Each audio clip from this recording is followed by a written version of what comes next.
இன்றைய செய்தியரங்கத்தில் நீண்ட இலங்கை கண்ணோட்டம். இலங்கையின் தம்புள்ளாவில் இருக்கும் மசூதியை இடிக்க வேண்டும் என்று அங்குள்ள பௌத்த பிக்குகள் உள்ளிட்ட சிலர் போராட்டம் நடத்தியிருக்கிறார்கள். இது குறித்த பிபிசியின் செய்திகளை தொகுத்து தருகிறார் ஜெயபிரகாஷ் நல்லுசாமி.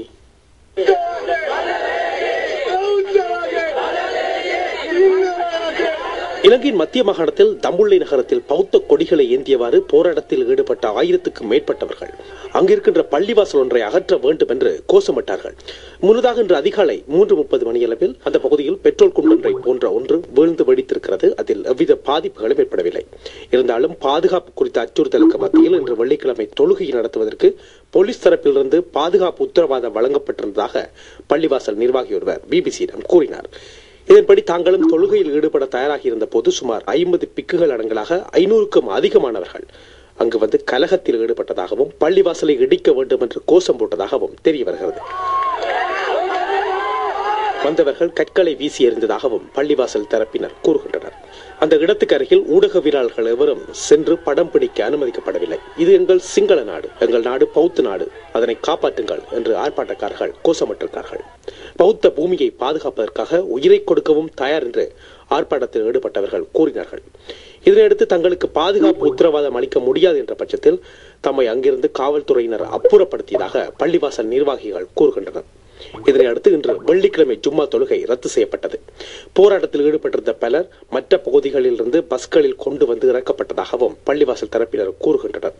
இந்த போராட்டத்தில் ஈடுபட்டிருந்தவர்களில் ஒருவரான கடும்போக்கு தேசியவாத கட்சியான ஹெலோ உரிமையவின் முன்னாள் நாடாளுமன்ற உறுப்பினர் அக்மிமன தயாரத்ன தேரர் இது பௌத்த பூமி, இங்கிருந்து இந்த பள்ளிவாசல் அகற்றப்பட வேண்டும் என்று கூறினார். இதே பகுதியில் உள்ள இந்து கோவில் ஒன்றையும் அகற்ற வேண்டும் என்ற நிலைப்பாட்டில் போராட்டத்தில் ஈடுபட்டுள்ள தரப்பு இருக்கிறது. வரும் திங்களன்று இந்த பிரச்சனை பற்றி சம்பந்தப்பட்ட தரப்புக்கிடையில் பேச்சுவார்த்தை நடக்க இருக்கிறது. அதிகாரப்பூர்வமாக முடிவு எதுவும் அப்போது எடுக்கப்படாவிட்டால் தாங்களே முன்னின்று இந்த பள்ளிவாசலை இடிக்கப் போவதாக பிக்குமார் கூறியிருக்கிறார்கள்.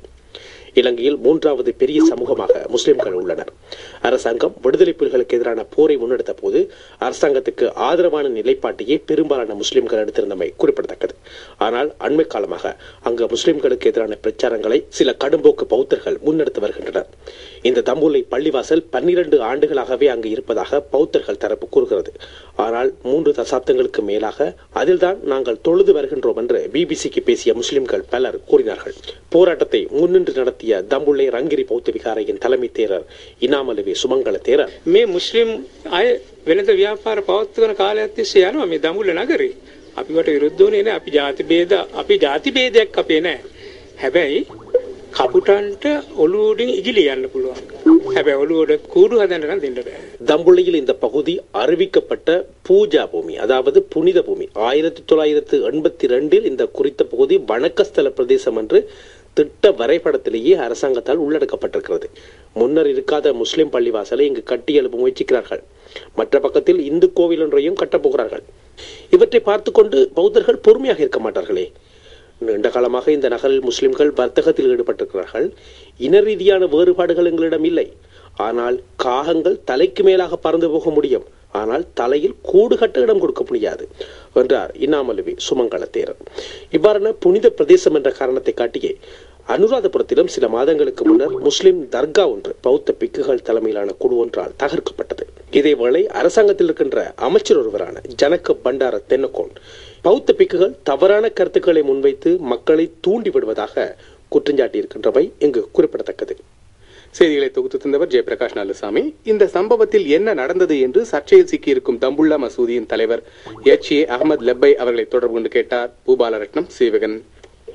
வெள்ளிக்கிழமை ஜும்மா நாள், அதுக்காக நாங்க பள்ளியில உட்கார்ந்துட்டு இருந்தோம். அப்படி இருக்க கூட போலீசால எல்லாம் போட்டாங்க, எங்களுக்கு காவல் போட்டாங்க. ஒரு பழைய கடை ஒன்று இருக்கு பள்ளிக்கு முன்னால, இந்த கதவை உடைச்சிட்டு உள்ளுக்கு வந்தாங்க. அப்புறம் திருப்பி எஸ்கேப் ஓடி போய் எல்லாத்தையும் கட் பண்ணாங்க. கதவை முன்னு கேட்டையும் உடைச்சு. யாரு வந்தது? ராம்குரு வந்தாங்க. 50-100 பேருக்கு வந்து முன்னுக்கெல்லாம் உடைச்சிட்டு பின்னுக்கால வந்து பொல்லு கம்பெல்லாம் கையில கொண்டு வந்தாங்க. அப்புறம் எல்லாரும் எங்களை உள்ளுக்கு போச்சுட்டாங்க போலீசால, ஆமியால. பள்ளி கல் அடிச்சு சத்தம் போட்டு நீங்க முஸ்லீம் நீங்க மாடு தின்றாங்க, நீங்க இடிக்கக்கூடாது, நீங்க எங்க நான் போவாங்க எல்லாம் வெளியாகி போங்கன்னு கத்துனாங்க. ஒரு பஞ்சம் 1 மணிச்செல்லாம் உள்ளுக்கு இருந்துட்டே இருந்தாங்க. நாங்க கதவெல்லாம் லுக் பண்ணிட்டு உள்ளுக்கு ஆகிட்டே இருந்தோம். அப்புறம் எங்கிட்ட போட்டால ஒரு தீர்மானம் ஆயிடுச்சு. டக்கு நாங்க 50-60 பேர் உள்ளுக்கு இருந்தோம். கூடாது, எங்களால பிரச்சனை வந்துடக்கூடாதுக்காக நாங்க டக்கு நாங்க இவங்க சொன்னாங்க நீங்க போங்க, நாங்க பள்ளியை பாதுகாப்போம், பள்ளிக்கு எந்த மாட்டு சிந்தராம ஆக்குவோம் அப்படின்னாங்க. இது அப்புறம் என்ன செஞ்சாங்க, எங்களை வெளியே அனுப்பினாங்க. நாங்க வெளியே போயிட்டோம். வெளியே கொண்ட கதவை திறந்துட்டு உள்ளுக்கு படுத்தி பள்ளி சேதப்படுத்தி பேனெல்லாம் அடிச்சு உடைச்சி அப்புறம் பௌத்த கொடி வந்து போட்டாங்களாம். பொலிசால சீல் பண்ணிருக்காங்க. ஒரு பக்கம் திறந்து வைக்காங்க, போக விடுறாங்க இல்ல, உள்ளுக்கு பார்க்க போக விடுறாங்க இல்ல. சரி, இப்ப அவங்க உங்களை என்ன சொல்றாங்க? உங்களுடைய பள்ளிவாசல் அங்க இருக்க கூடாதுன்னு சொல்றாங்களா? என்ன சொல்றாங்க? அவங்களோட புண்ணிய பூமியில எங்கட பள்ளிவாசல் இருக்க கூடாதான், எங்க சரி போகட்டான். இந்த பள்ளி 1960 இருந்து இருக்கு. நான் தம்புள்ளைக்கு வந்தது 17 வயசுல. இன்றைக்கு எனக்கு 51 வயசா போயிட்டு. நான் இவ்வளவு காலத்துக்கு அந்த பள்ளியில நான் வணங்கிட்டு இருக்கேன். இதுக்கு முதல் இருந்தாக்கள் அது பள்ளியை பற்றி ஆகியிருக்காங்க. காணி உறுதி இருக்கு எல்லாருக்கும். இது பௌத்தர்களுடைய புனித பிரதேசம் சொல்லி சொல்றாங்க. அவங்க இல்ல, அது புனித பிரதேசம் வந்து இருக்கலாம். எங்களுக்கு எங்கட சொந்த காணிலாம் இது செஞ்சிருக்கேன் நாங்க. அவங்களோட புனித பிரதேச காணி என்று இல்லை அவங்களுக்கு. அப்படி இல்லை, சொந்த காணி தான் இந்த இதை கட்டியிருக்கேன். நான் கல்வி விட்டு வாங்கின காணி, இந்த பக்கு பண்ண காணி எல்லாம் இருக்கிறது, அந்த மோலாளி மாறு அந்த காணிலாம் இதை கட்டியிருக்கேன் நாங்க. ஆகவே இது வந்து பௌத்த மடாலயத்துக்குரிய காணி அல்ல என்று சொல்றீங்களா? அப்படியாண்டு இல்ல, ஏண்டா அது அவங்களுக்குரிய காணி இல்ல. இது சொந்த மோலாளி மாற காணி. ஒப்பரிக்கு வெள்ளக்காரண்ட காலத்துல உள்ள உறுதி இருக்கு. ஆனா அவங்க என்ன சொல்றாங்கன்னு சொல்லிச்சுன்னா, இந்த பகுதி, அந்த தம்புள்ளை பகுதி, அந்த குறிப்பிட்ட பகுதி வந்து பௌத்தர்களுடைய வழிபாட்டுக்கான ஒரு புனித பகுதி என்றும், அங்க வந்து வேற மதத்தவர்கள் வந்து தங்களுடைய வழிபாட்டிடங்களை வைக்க கூடாதுன்னு சொல்றாங்களா? அதை பத்தி நீங்க என்ன நினைக்கிறீங்க? நாங்க இவ்வளவு காலம் வந்து அதெல்லாம் வணங்கி வந்தோம். இப்ப 60 வருஷம் 65 வருஷம் காலமா அதெல்லாம் வணங்கி வந்திருக்கேன். இப்பதான் அவங்களுக்கு அந்த இது வந்து இப்படி செய்யறாங்க. அது இங்குள்ள எங்கிட்ட பிரதேசத்தை சுற்றி இருக்கிறார்கள். எந்த விதமான ஒரு விரோதமும் இல்லை எங்களோட. அவங்க என்றைக்கு எங்களோட நல்லா தான் இருக்காங்க. தாய்ப்புள்ள மாதிரி நல்ல பிள்ளைங்க தான் இருக்காங்க. இது வெளியே இருந்து கொண்டு வந்தா இது செஞ்சவர். அப்ப இதை செய்த யாருன்னு நினைக்கிறீங்க? நம்மள பஞ்சம் ஆகுது, சுமங்க ஆகுது. ஆனா அவரும் அங்கே அந்த பகுதியில இருக்கிறார். அவரும் அந்த பகுதியில இருக்காரு. ஏற்கனவே இதே மாதிரி அனுராதபுரத்திலையும் ஒரு சம்பவம் நடந்திருக்குது. அங்க இருந்த ஒரு தர்காவை இடிக்கிறாங்க புனித பகுதியில இருந்துன்னு சொல்லி. தற்பொழுது வந்து இப்ப அவங்க அதே மாதிரியான நடவடிக்கை இங்கே முயற்சி செய்யறாங்க. இதுக்கு நீங்க என்ன செய்ய போறீங்க? நாங்க மாற்று வழி ஒன்றும் இல்லை. அவங்க எங்களுக்கு காணி வந்தா அதுக்கு தகுந்த மாதிரி அதுக்கு பக்கத்துல காணி வந்தா நாங்க போகும். நாங்க எங்களுக்கு அது கொஞ்சம் அண்டலகாரங்களான்னு ஏற்கனோம்னா இப்போ சொன்ன ஒரு கேள்வி வந்து, அதாவது இந்த இடத்துக்கு பதிலாக வேறு இடத்துல இடம் கொடுத்தா நீங்கள் அந்த இடத்துக்கு பள்ளிவாசல மாத்துறதுக்கு தயாரா இருக்கிறீங்களா? வேற இடம் பண்ணா நாங்க அவங்க எங்களுக்கு 5 கிலோமீட்டர் கங்கலம் வந்து அப்படிதான் போகல. எங்களுக்கு நாங்க இருக்கிற பகுதிக்குலாம் எங்களுக்கு தரோம். எங்க குடியாட்டங்கள் இருக்கிற பகுதிக்கு காற்றோடு தான் நாங்கள் அப்படி போயிருக்கிறோம். இப்ப ஏஜனோனா சொல்லியிருக்காங்க. இப்போ அந்த பக்கம் நாங்க அப்படி சரி வந்தாங்க. 23ஆம் தேதி எங்களை இதுக்கு கூப்பிட்டுருக்காங்க. என்னன்னா பேச்சுவார்த்தை உண்டு. இது சரி. இது சம்பந்தமா நீங்க அரசாங்க தரப்பட்ட அல்லது அரசாங்கத்தில் இருக்கக்கூடிய முஸ்லீம் எம்பி அமைச்சர் மாதிரி இவங்க எல்லாம் முறைப்பாடு செய்ய இல்லையா? அவங்களோட நாங்க முறைப்பாடப்பட்டு அவங்களோட சுடமான சுட்டாய்ப்பு காவல் எங்களுக்கு கிடைச்சு, போலீஸ் ஆதரவு கிடைச்சு, அவங்க எல்லா மின்சமாவோட தொடர்பு கொண்டு அதுக்கு தகுந்த வேலை எல்லா மின்சமும் செஞ்சாங்க. ஜனாதிபதியோட கதைச்சு எல்லாம் செஞ்சோம். ஆனா நீங்க ஜனாதிபதியோட கதைச்ச நேரத்துல கூட இவங்க வந்து உங்களை தாக்கி இருக்கிறாங்களே. ஆகவே வந்து உங்களுக்கு இதுல நம்பிக்கை இருக்கா இந்த அரசாங்கம் ஏதாவது உங்களுக்கு செய்யும்? அதெல்லாம் சொல்லலாம் சார். எனக்கு அந்த மட்டத்துல சொல்லலாம். எனக்கு மினிஸ்டர் முஸ்லிமாக்கள் எல்லாருக்கும் ஜனாதிபதிக்கு சொல்லியிருக்காங்க. இந்த சம்பவம் தொடர்பாக நீங்க அரசாங்கத்துல முறைப்பாடு செஞ்சிருக்கீங்க. இந்த அரசாங்கம் ஏற்கனவே வந்து அனுராதபுரம் பகுதியிலையும் வந்து இதே போன்ற ஒரு முஸ்லீம் பள்ளிவாசல் ஒரு தர்கா உடைக்கப்பட்டது. ஆகவே இந்த பள்ளிவாசல் விஷயத்துல உங்களுக்கு ஒரு நல்ல பலனை வந்து அரசாங்கம் செய்யும் என்ற நம்பிக்கை உங்களுக்கு இருக்கா? அநேகமா எங்களுக்கு அப்படி ஒரு நம்பிக்கை ஒன்று இருக்குது. தம்புள்ள மசூதியின் தலைவர் H.A. அஹ்மத் லபே அவர்கள் இந்த சம்பவத்தின் பின்னணி மற்றும் இது இன சிறுபான்மையினரின் மத உரிமைகளை மீறும் செயல் என்று வரும் விமர்சனங்கள் குறித்து கண்டியிலிருந்து செயல்படும் மனித அபிவிருத்தி தாபனம் என்கிற அமைப்பின் தலைவர் பெருமாள் சிவபிரகாசம் அவர்களை கேட்டார் மணிவண்ணன். இந்த சம்பவம், அதாவது இஸ்லாமிய மக்கள் தங்களுடைய மதத்தை பின்பற்றுகின்ற இந்த பள்ளிவாசல் தம்புள்ளை என்ற நகரத்தில் புனித பூமி என்ற பிரதேசத்தில் அமைந்திருப்பதாகவும், அந்த புனித பூமி பௌத்தருக்கு சொந்தமானது என்றும் பௌத்த மக்கள் அல்லது பௌத்த மத தலைவர்களான புத்த பிக்குகள் ஒரு கோரிக்கையை முன்வைத்து, ஆகவே அந்த புனித தலத்திலிருந்து இஸ்லாமிய மக்களுடைய வழிபாட்டு தலத்தை அகற்ற வேண்டும் என்பதுதான் அவர்களுடைய கோரிக்கையாக இருக்கிறது. இந்த கோரிக்கை எவ்வளவு நாளாக வைக்கப்பட்டிருக்கிறது? இந்த கோரிக்கை அவர்கள் இப்பொழுது புனித தலத்தினுடைய விஸ்தரிப்பு நடவடிக்கைகள் நடைபெற்றுக் கொண்டிருக்கின்றனால் இந்த தலம் அல்லது இந்த பிரதேசம், அந்த நிலம் தங்களுக்கு சொந்தமானது என்ற கோரிக்கை அவர்கள் இப்போ கடந்த பல மாதங்களாக அதை முன்வைத்தாலும் கூட கடந்த ஒரு வாரமாகத்தான் இதனுடைய நடவடிக்கை மிக துரிதப்படுத்தப்பட்டு வந்து கொண்டிருக்கிறது. இந்த இடத்திற்கென்று என்ன புனிதத்துவம் இருக்கிறது? புத்த வரலாற்றில், இலங்கையின் புத்த மத வரலாற்றிலே இந்த ஒரு குறிப்பிட்ட இடத்துக்கென்று ஏதாவது ஒரு புனித தன்மை இருக்கிறதா? தம்புள்ளை நகரம் இலங்கையில மிக பௌத்த வரலாற்றிலே மிக முக்கியமான இடம். தம்புள்ளையில் பௌத்த சின்னங்கள் அல்லது பௌத்த மரபு வழிபாட்டு மையங்கள் தம்புள்ள நகர மத்தியில் அமைந்திருக்கின்றது. ஆகவே இந்த பின்னணியில அவர்கள் தம்புள்ளைய ஒரு புனித தலமாகவும் அல்லது தம்புள்ள பிரதேசத்தில் ஒரு குறிப்பிட்ட இடத்தை அந்த நகரத்தோடு அண்மைய பிரதேசத்தை புனித தலமாக பிரகடனப்படுத்தி அது பௌத்தர்களுக்கு சொந்தமானது என்று ஒரு மரபு ரீதியாக கருத்து நிலவி வருகின்றது. இப்ப அந்த அடிப்படையில் புனித பிரதேசமாக பிரகடனப்பட்டிருக்கிறது வந்து அரசாங்கத்தினுடைய உள்ளூராட்சி அமைப்பு அல்லது நாங்க சொல்லுவோம் அது பிரதேச செயலகம் என்று. ஆகவே அவர்கள் அது வந்து அரசாங்க நிறுவனத்தின் கீழ் இது புனித தலமாக பிரகடனப்படுத்தப்பட்டிருக்கின்றது. அந்த பின்னணியில தான் இந்த இஸ்லாமிய மத வழிபாட்டு தலமும் அந்த பிரதேசத்துக்கு உள்ளே வருகின்றது. ஆகவே அதை அகற்ற வேண்டும் என்று அவர்கள் கோரிக்கை வைக்கின்றார்கள்.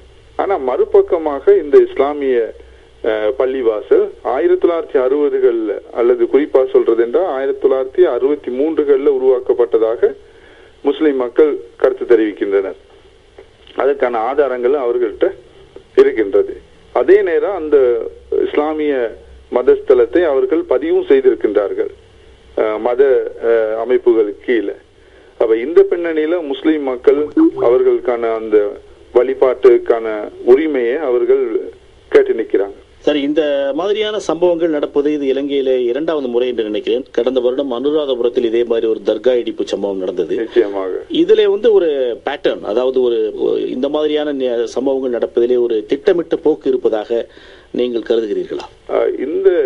நாங்கள் இந்த உதாரணங்களை எடுத்து பார்க்கும் பொழுது இதற்கான ஒரு பின்னணி இருப்பதாக கருதக்கூடிய வாய்ப்புகள் இருக்கின்றன. ஏனென்றால் இது இந்த பௌத்த ஸ்தல சம்பந்தமான விடயத்துல கூட குறிப்பா தம்புள்ளையில இந்து மத ஸ்தலத்தை கூட அகற்ற வேண்டும் என்ற மாதிரியான கோரிக்கைகள் அங்கே முன்வைக்கப்பட்டிருக்கின்றன இன்று நடந்த அந்த ஆர்ப்பாட்டத்தில்.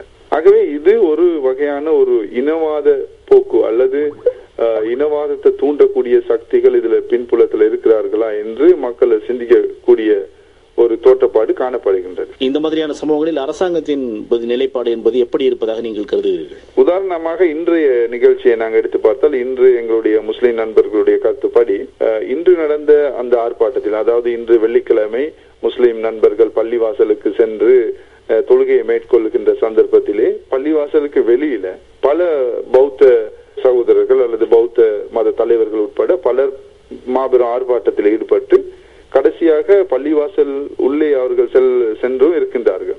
ஆகவே பாதுகாப்பு தரப்பினர் அல்லது அரசாங்கத்துக்கு பொறுப்பாக இருக்கின்ற பிரதேச செயலாளர் போன்றவர்களுடைய பொறுப்பு அல்லது அவர்களுடைய நிலைப்பாடு என்னவாக இருக்கின்றது என்று பார்த்தால் இந்த சம்பவத்தின் பின்பு அந்த பள்ளிவாசலுக்கு பிரதேச செயலாளர் சென்றிருக்கின்றார்.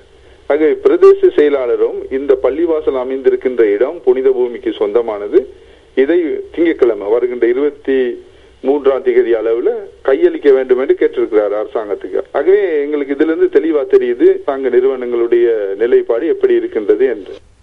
மனித அபிவிருத்தி ஸ்தாபனம் என்கிற அமைப்பின்